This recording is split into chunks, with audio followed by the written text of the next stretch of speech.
to episode 121 of the Various and Sundry podcast.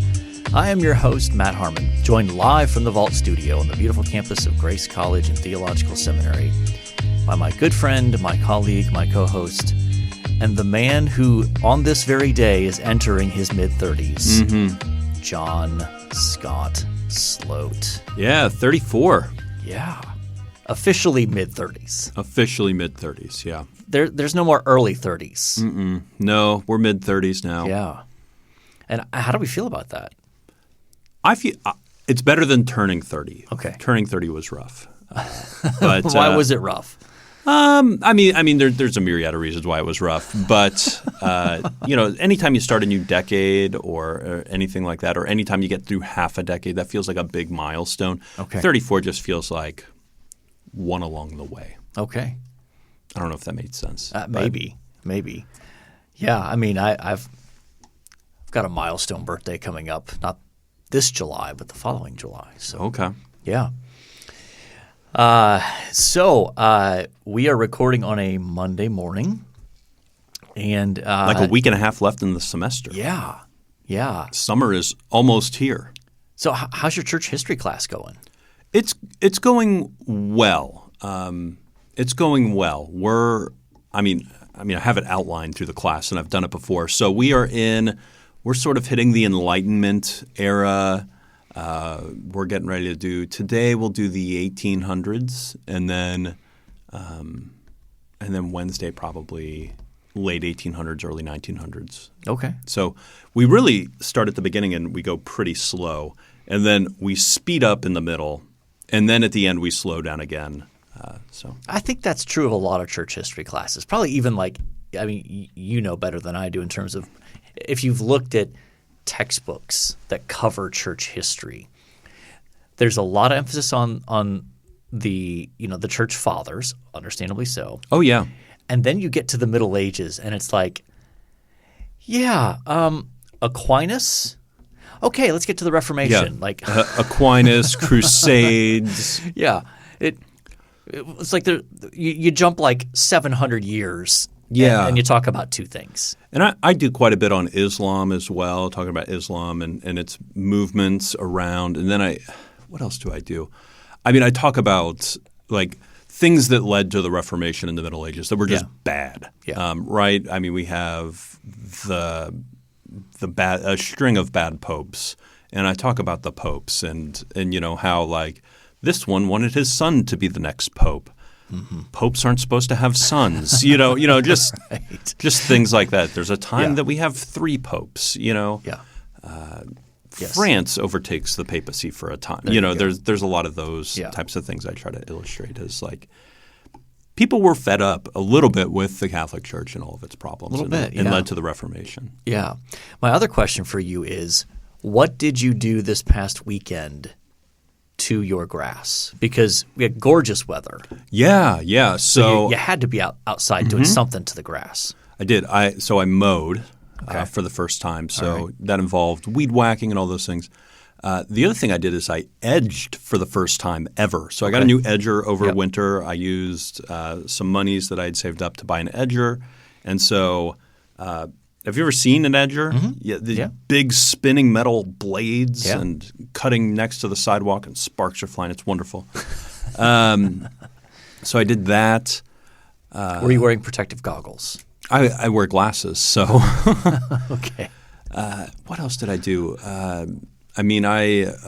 Put in – this isn't my grass, but I put in spike fertilizers. Have you seen these? No, I don't think so. So basically they're for trees and shrubs. But basically they come with a plastic cap, and you put the plastic cap on and then you pound them into the ground with a hammer. Mm-hmm. And as rain falls, it distributes fertilizer to these shrubs. Okay. And so I put some of those in for my trees and shrubs. And life is coming up from the ground right now, so it's very exciting. Although it's going to cool off this week and probably stall it a little bit. Yep. Yeah, absolutely. So that's about it. Did you mow this weekend? I did. How was it? It was fine. I am not nearly as committed to my lawn as you are, which is fine. Now, you had a lawn when you moved in. Yeah. I didn't have to start from scratch. I had a barren wasteland. So for me to, I had to care in order to get basically to the level that you currently have, probably. Yeah. Anyway, so I did mow this. It was in need of it, but not desperate need. But again, if it's one of those things where if I don't mow it on the weekend, I don't have time to do it during the week, and then the next weekend is miserable in terms of mowing through. So in any case, let's talk some sports. Well, if you'd like to reach out to the show, email us at variousandsundarypodcast@gmail.com. We can be reached on Twitter at VNSPod. We're also on Facebook and YouTube, as well as anywhere you get podcasts. And we'd love for you to leave a 5-star review, but only 5 stars. We'll take critical feedback, but we're only interested in 5 stars for the algorithm. Thank you. All right. Thank you for stepping in and taking care of that. Now on to sports. NBA playoffs, first round still going on. I've watched some. My guess is you've probably watched none. I've watched none, no. And I think the big takeaway is injuries. So you've got Devin Booker for the Suns out, and now that series is 2-2. You've got Chris Middleton out for the Bucks, and that doesn't seem to matter because the Bucks are just annihilating the Bulls. I think they're up 3-1 now. Yeah, 3-1. And Joel Embiid has been playing but has some thumb ligament damage. But I think they're up 3-1 in their series against Toronto. They lost on Saturday, though. They were up 3-0, though, I think, before that, right? That's right. Yeah. And then Luka Doncic missed the first 2 games of that series against Utah. To me, it's just a reminder of how fragile things can be in terms of injuries. You can think this team is really good, and then one of your big guns goes down, and then next thing you know, you're in some serious trouble. The other noteworthy thing probably is the Celtics up 3-0 on the Nets. That's pretty impressive. Most people thought that would be a more competitive series. Ben Simmons still not playing there. But, I still don't know what to make of the Eastern Conference. I'm still not sold on the Celtics necessarily, but I'm not sure who's going to come out of the East. Celtics. I'm not sold on the Heat. Maybe the Bucks. What about the Bucks? Won it last year. They did, but without Chris Middleton, I think. I don't know how long they're going to miss him. So hard to say. And Philadelphia. I mean, Philadelphia is hell. If Embiid and Harden can play well together, that's a tough combo to stop. So we'll see about that. Western Conference. The more I see, the more I think probably, unfortunately, the Warriors are going to come out of that unless Devin Booker comes back and gets healthy with the Suns. Yeah, so, I think that's probably right. Let's talk some baseball. What's going on with your Mets? We've been in Arizona this week, so late nights watching Arizona baseball. But But you're not staying up for that. Your bedtime's like 9 o'clock at night. Yeah, I actually listen to the game on the radio as I fall asleep. Okay. So I will actually put an headphone in and listen to the game on the radio as I fall asleep. Okay. And then I'll wake up and then my headphone's gone, right? And it's somewhere in the bed. And yes. So I'll go to sleep listening to the radio, which is a lovely way to fall asleep, by the way. Anyway. Especially with baseball. Baseball's so the soothing. Pacing of baseball is well suited for that. But we took 2 or 3 from the Diamondbacks. Not pretty games, but we played well enough to win 2 of those games.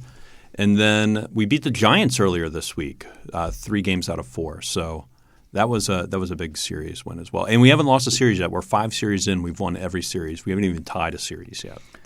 So I assume that means that the Mets are in first place in the East. Yeah, I think we have the best record in baseball right now. All right. So it's a good start. Yeah. It's a good start. Now we need sustained success over the season. Yeah. And then lastly in the sports realm, I think we should touch on the upcoming NFL draft. That's the end of this week. This episode drops on Tuesday the 26th, and I think the draft starts that Thursday, so 2 days later from when this drops. Yeah. What are you hoping your Jets do? So I am hoping the 4th and the 10th? The 4th and the 10th. Word on the street is that we're looking to trade the 10th I don't know that they'll do it, but to the 49ers for their wide receiver, is it Deebo Samuel? Yep. So that's the scuttlebutt, is that a deal could be in place in the next couple of days. Okay. Yeah. So that would be a big get. It would. And it would probably mean that they're not going to draft one of the Ohio State wide receivers. Yes, it would mean that. It would mean that. Yes. But Deebo Samuel's he's a special guy. He is. He's a special player. He is. And he's a proven quantity. Mm-hmm. You know exactly what you're getting there.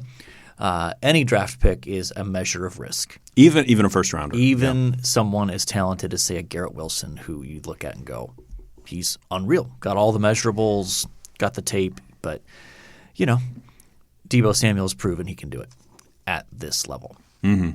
So we will see. And carry a team's offense, basically. Yeah.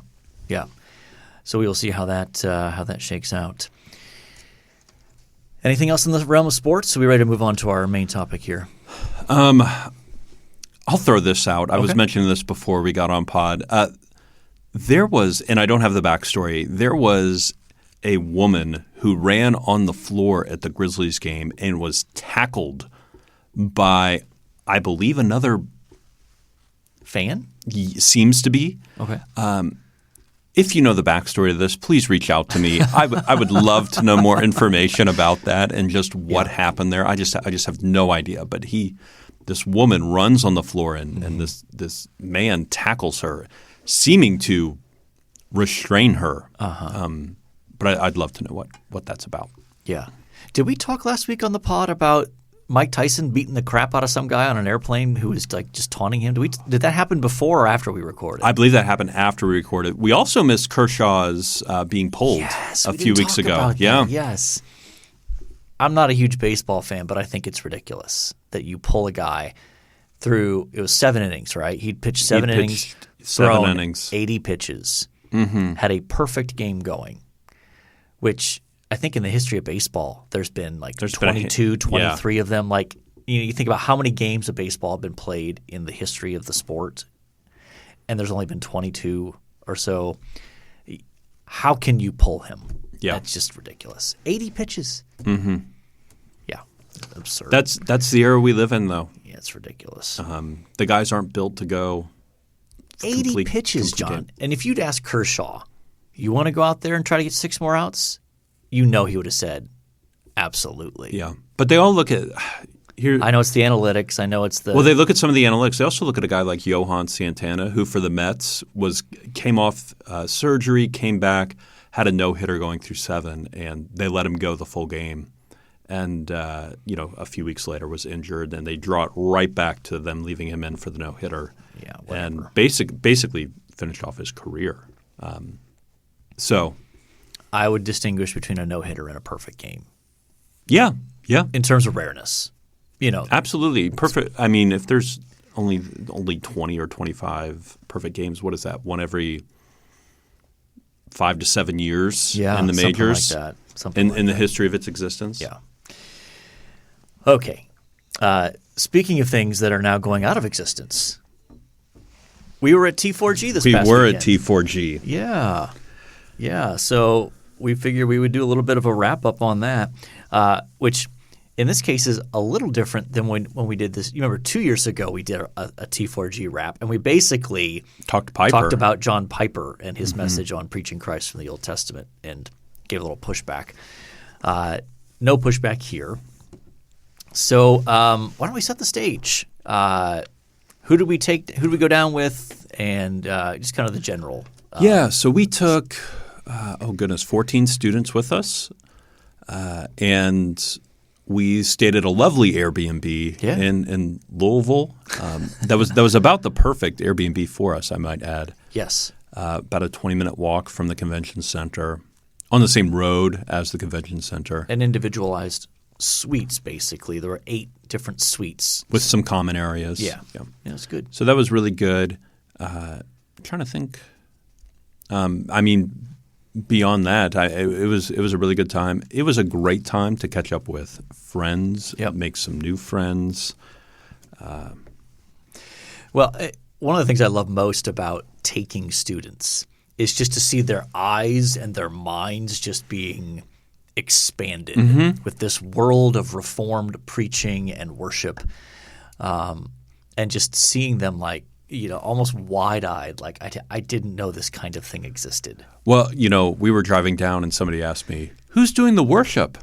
I was like, I have no idea. Historically, it's one dude and a piano. And it's like you could see the sadness on the face. And then they get there and they're just in tears about how beautiful and good it is. Yeah. One guy at a piano with 12,000 people singing is unbelievable. So fun to see that. I mean, there was one student who, I won't name him, but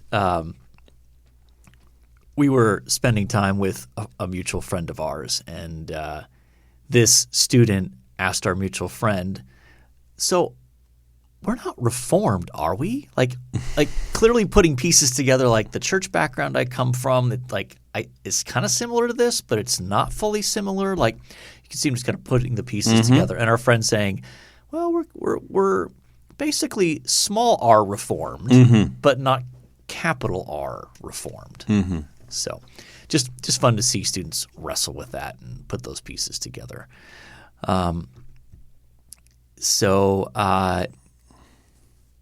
You drove a massive vehicle down, a troop transport kind of vehicle. Yeah, 15 passenger.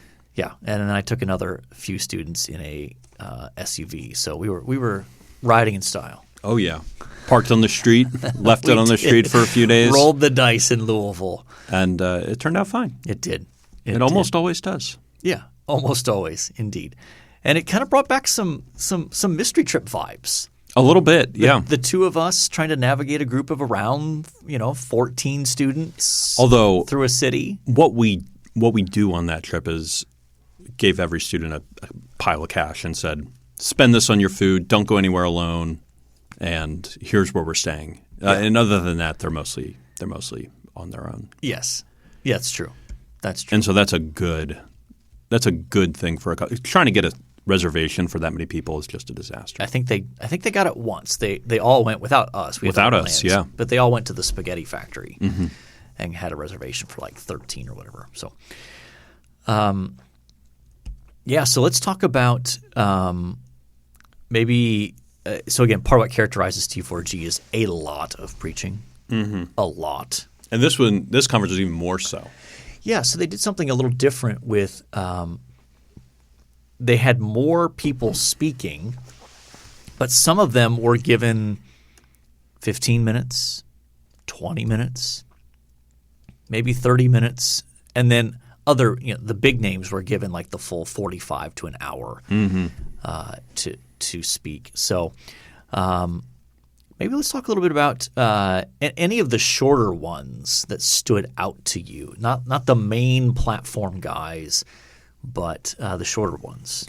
I really enjoyed Shai Lin. Yeah.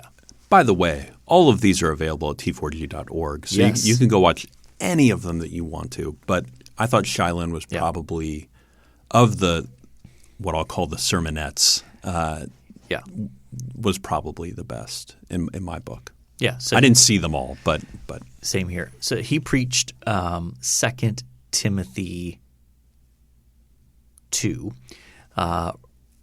remember Jesus Christ, risen from the dead, and so just really good preaching there. Just very much enjoyed it, and he did probably the best job by far, in my estimation, of raising affections for Christ, of just of preaching in such a way that you walked away with a renewed sense of the greatness of Christ. So highly recommend that. That sermon. That's outstanding.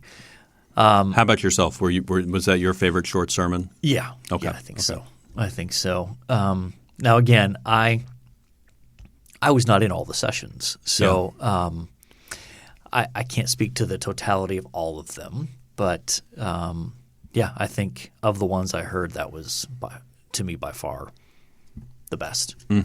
Yeah. What about the sort of the bigger names, the main speakers? Yeah, the one So it's hard to pick just one. Well, it's our show. We can do what we want. Yeah, if I could bracket them into a couple categories. Sure. For the regular preacher teacher, I think John Piper's was very, very good and very, very challenging and convicting. Yeah. I think as far as like an example of walking through a text, I thought Greg Gilbert was quite good. Okay, I missed that one. Let's go back to the Piper one for a minute. Yeah. What was especially good about that? What did you enjoy about it? So basically his desire was for preachers and teachers to preach biblical imperatives, the imperatives from Scripture. And I think he was seeing the problem as some of one of the maybe blind spots of the Young Restless Reformed movement is that it had a tendency to preach justification by faith and then just sort of stop there and not go forward to some of the imperatives. Yeah. Yeah. And so I thought that was challenging and good and helpful because I know I can feel that tendency in my own heart to preach justification by faith but not go to therefore do X, Y, Z. Yeah. Yeah, I agree. He did a great job of showing how the death of Jesus didn't just purchase our pardon from sin, but also purchased our holiness. Mm-hmm.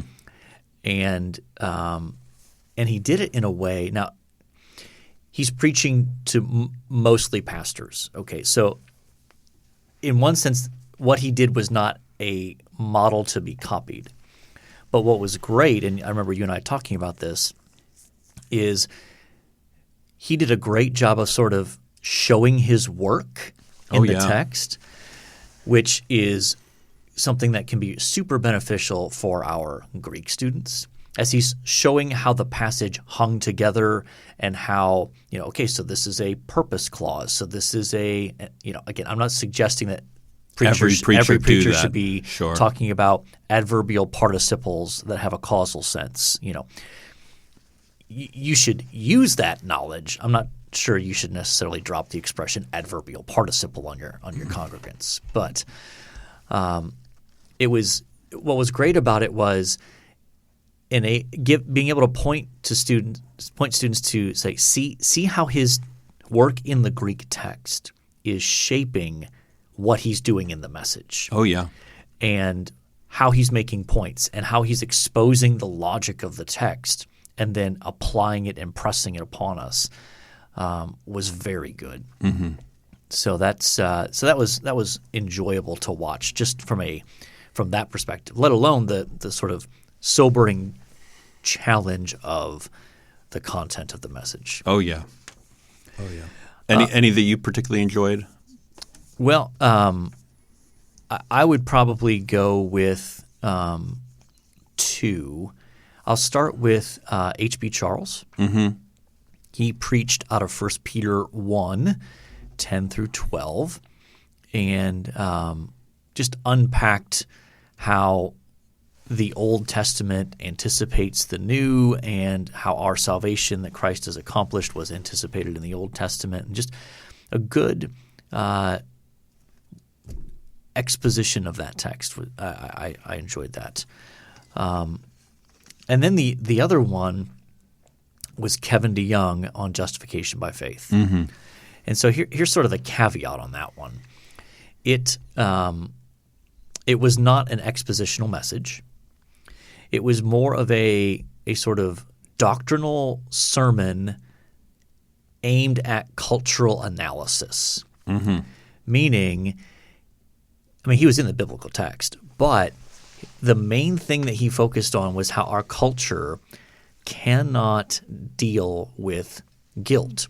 And so it comes with all these different ways of how people in our culture try to handle guilt, respond to guilt, deal with guilt, and their inadequacies, and how justification by faith actually solves it. Mm-hmm. But his cultural analysis pieces were so helpful, I think, in helping people connect things that we all experience in culture and showing how justification by faith actually addresses that.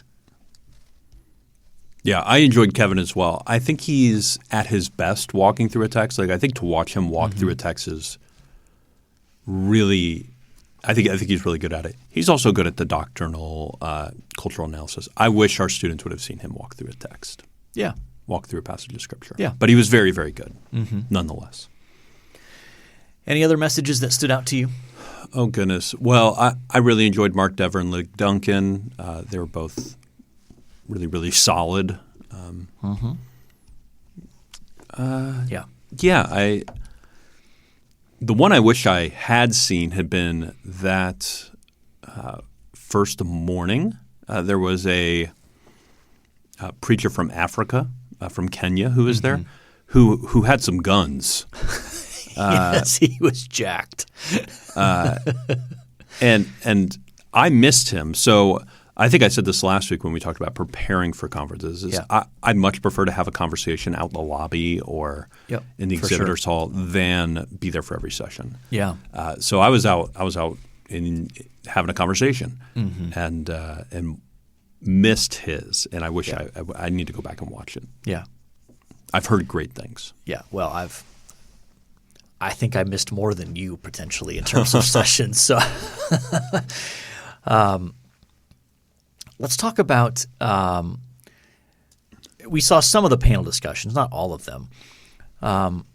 One of the interesting things that I thought is they did in the panel discussions, they did address some of the cultural issues that have caused division among evangelicals. What were your thoughts on how they addressed those? Were you surprised that they did? Or did you feel that they adequately addressed those, maybe not adequately? Should they have stayed away from them altogether, pretended they didn't exist? Well, first caveat, the panels at T4G aren't why I'm there. Okay. So I almost view those as an extended break. So oftentimes I'll be out or checking email or doing something like that. I was not checking email at this conference because there was no cell reception in the auditorium. Well, it's just overwhelmed. Like you look at your phone and you're like, oh, wow, sweet, 5 bars. You can't do anything. Yeah. Can't check my email. Yeah. So that was rough. But I thought they did a good job in the parts that I heard. I don't know. I didn't think too much about it, whether they were going to address it or not. Was it something you were thinking about ahead of time? Yeah, I was. I think I was I felt like they probably had to is a strong word. I was hoping that at some point they would address disagreements on issues related to race. Because I would argue that's part of what has sunk T4G. Part of what caused some of the splits within T4G can be traced back to 2018 and the conference there, when they had some messages that touched on some of those subjects, and then they had a panel discussion about Martin Luther King Jr. that was very controversial. And I think that was I think it was good for them to address those issues, because things have only gotten more controversial, more intense when discussing issues of race. I mean, since 2018. Yeah. And more is fractious a word? Divisive. Yeah, things have just got the gap has widened. Yeah. So I think, and again, I will listen to Kevin DeYoung talk about just about anything. Except baptism, right? Yeah, baptism. We're not on the same page. But they did have a conversation in one of the panels where they did try to address some of the differences over engaging race within the church and within the culture. And I did think that was a good, helpful model where there was some disagreement, but there was honest attempts to understand and then ask questions for clarification. And I just think that was very helpful. So I was encouraged by that. Favorite freebie that you got? Oh my goodness. So we got like 12, was it something like that? 12 books that they gave away for free, which is one of the hallmarks of T4G, that everybody who registers walks away with a dozen free books. Yeah. Free in the sense that your registration helped pay for them, but Sure, yeah. I would say probably the one I'm most excited to dig into is theology for pastoral ministry, or theology for I think it's just theology for ministry. Isn't theology it? for ministry. The thick real one, thick one, yeah, with a bunch of different essays about different doctrines and how they ground themselves in pastoral ministry and how this works itself out. I'm excited to dig into that one a little bit. So, yeah, looking forward to that.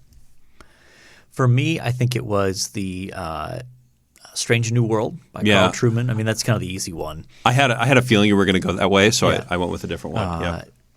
Because it's intended to be a much shorter, much more entry-level version of his book, The Rise and Triumph of the Modern Self, which is not a light read. So this is intended to be a little lower on the shelf. Dial it back a few notches. Yeah. More accessible. Can we talk about book drama, by the way? Book drama? Oh. Are you okay with this? It's half your show. So Can we talk about some of the book drama we experienced? if you want. First of all, we walked in. When was the first time you and I went to the bookstore? It was that first evening.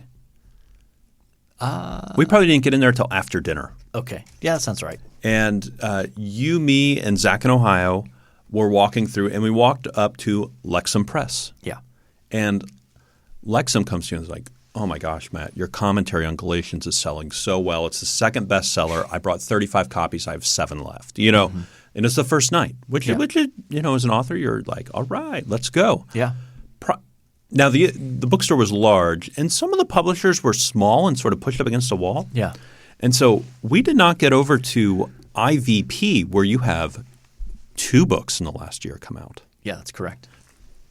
We didn't get over there till maybe the beginning of day 3. Does that sound right? Yeah, or maybe late day 2. I can't remember. And the guy at the IVP table sees you walk up and goes, basically yells. He was quite loud. He goes, don't say anything. Don't say anything. Yes. And you're caught off guard. Yeah. And you go, what's wrong? He goes, we didn't bring your servant book, nor did we bring Rebels in Exile with us. Yeah. And that led to about 30 minutes of them trying to soothe their author who was present at this conference. Yeah. And it was how awkward of a conversation was that? It was a little awkward. Yeah. The guy did stress, like, we've been talking about it with people, giving them an online code to order. They can do it that way, but okay. All right.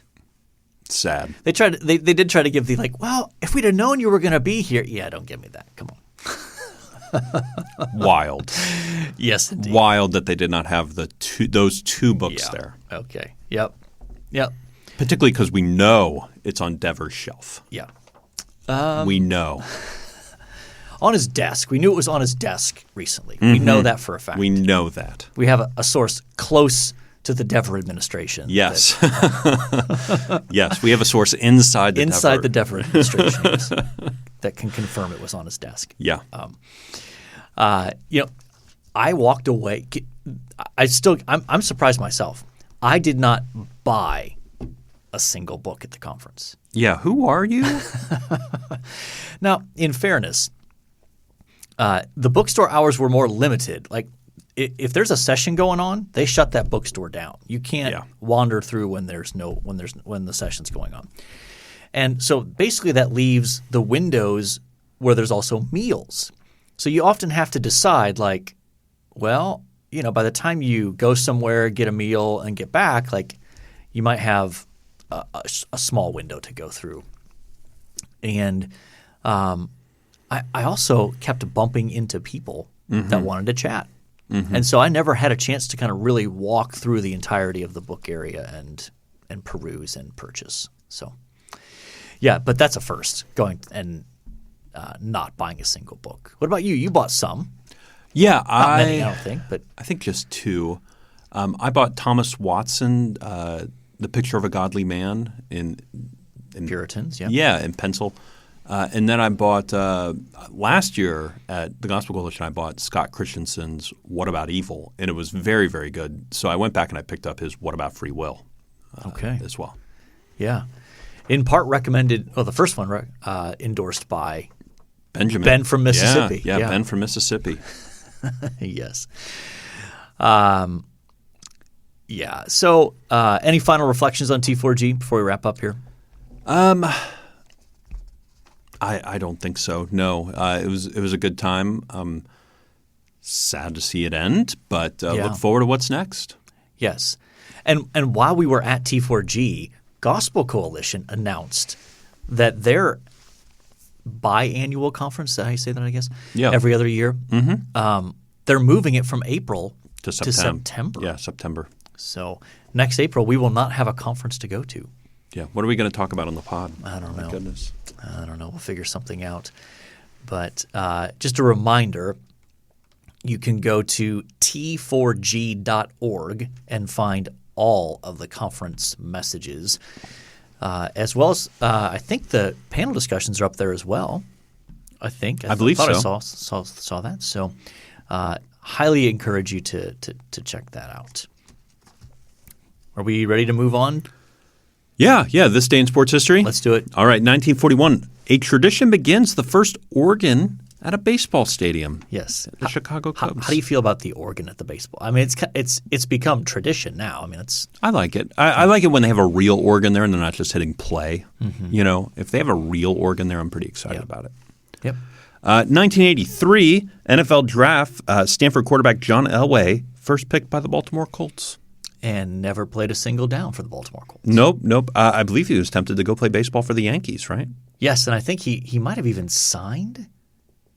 I want to say he signed like a contract to go play baseball for the Yankees, and that was part of the leverage to get the Colts to trade him to the Broncos. 1988, New York Met manager Davey Johnson becomes the second manager to record 400 victories in his first 4 years. Yeah, I threw that in with I appreciate that one. Yeah. 1990, Nolan Ryan tops Bob Feller's. Ties. What'd I say?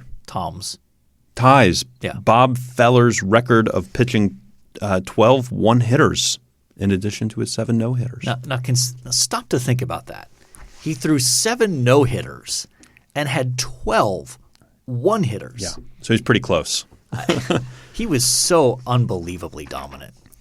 2018 NFL draft, Oklahoma quarterback Baker Mayfield is picked first by the Cleveland Browns. 4 quarterbacks taken in the top 10 for the first time in history. Mayfield, Darnold, Allen, and Rosen. Yeah.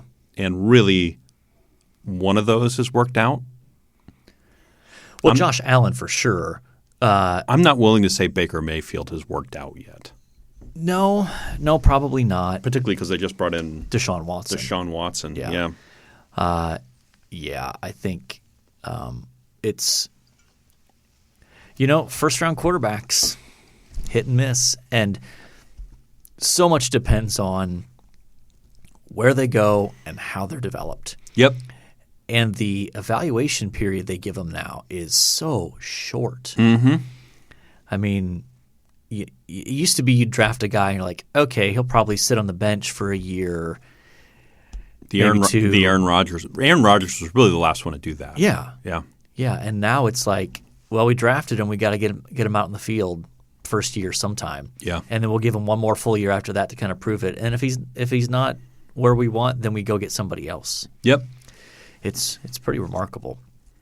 You have a preference out of that group? Oh, probably Nolan Ryan. Okay. Hard to beat Nolan Ryan. He was such a stud. Such a stud. One thing you liked? Okay, so I am going to do something for the first time in show history. I'm going to do a one thing I liked and one thing I did not like. Whoa. So one thing I liked at T4G, I saw 3 alumni from our blended program who are all in local churches doing pastoral ministry, and that was very exciting. Yeah, that is. That was very exciting. 2 of them are lead pastors. Who was the third? I don't remember. So one is a lead pastor. One is on track to be a lead pastor, and then the third is in Minnesota. Cody, yes, is in Minnesota doing pastoral ministry, doing young adult youth stuff. And we had a host of other alumni there from seminary and all sorts of things. So that's one thing I liked. That was very encouraging, very exciting. Absolutely. The one thing I did not like, Zach in Ohio and his mustache. Wow. And his mustache. Yeah. It was rough. Yeah, it was bad. It was rough. And he was, I will say this, he was easy to pick out of a crowd with that thing. Yes. Yeah. Okay. Well, I think that was worth a first in program history. I think so. To call that out. Yeah. Yeah, that was unbelievable. Yeah. Yeah. And the fact that multiple people gave him trash about it all throughout the conference. Yeah, and it was trash. It's kind of like he's doubling down on it. Oh, yeah. I know one of our students, his parents go to that church. Yeah. And Zach in Ohio comes up to me and goes, Alex's dad just doesn't like it. He just doesn't like it. Yeah. He looked at me and goes, what are you doing? Well, I mean, his lovely wife, Sarah, is so kind and gracious and laid back that she won't just come out and tell Zach, it's got to go. Mm-hmm.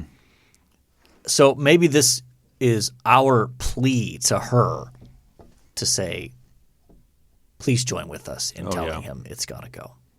I've said this before. Initially, it's fun to talk about and joke about. Eventually, this becomes sad.